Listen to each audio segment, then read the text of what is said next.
आश भाई उन दसी के साडी रीस न कर साडे जीवन दा उस्मान अंदाज़े वखरा उन दसी के तू मम्मी डैडी असी जट के बंदे साडे लैक नहीं तेरा नखरा साडी जान जायदाद सजना दी नाले खून दा एक एक कतरा वो साडा शौक है ओथे पैर रखना जिथे होवे खौफ ते खतरा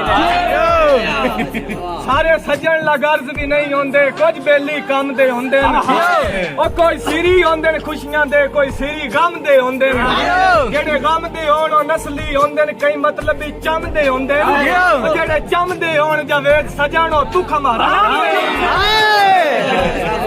वित नु पै जावे उस छां नु साड़ना पौंदा है तन कजन कुजा फा बनन नु आवे जग्गा लाजमी पाड़ना पौंदा है चोपड़ियां रान ना कोई देवे हाल उस्मान वगाड़ना पौंदा है ओ जेड़ा चौके रखिए तलियां ते होवे हड़का मारना पौंदा है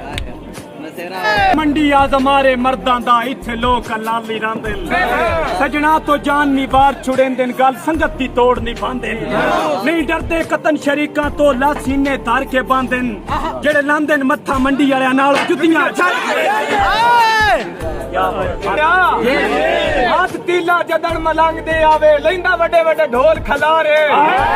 भावे चीर देवे भावे फाड़ देवे मंडी वाला खुद मुख्तार है अगो वेख ता सही है नकाश खलोता को जोश है चाओ सरकार है वैसा तरले करके लाइक नहीं लाए सन मनिया मुल्क सटा देख के कुल्ली नू संगी तेल ते रोकण लग पे खुद पानी पाउण ते दूर दी गल है उनदे मुल्क नू रोकण लग पे डाडा मन के अपने अपने होके छुरे कंड पिछो ठोकण लग पे ओ जेड़े आपन हत्थी समान पाले कुत्ते सानी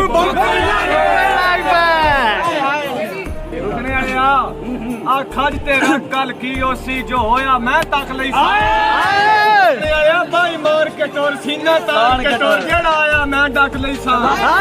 तेरे राह दी हर तकलीफ तंगी तू फिकर न कर मैं धक लई सा तेरे नाल उस्मान खलोता है कर सारियां दे मैं छक ले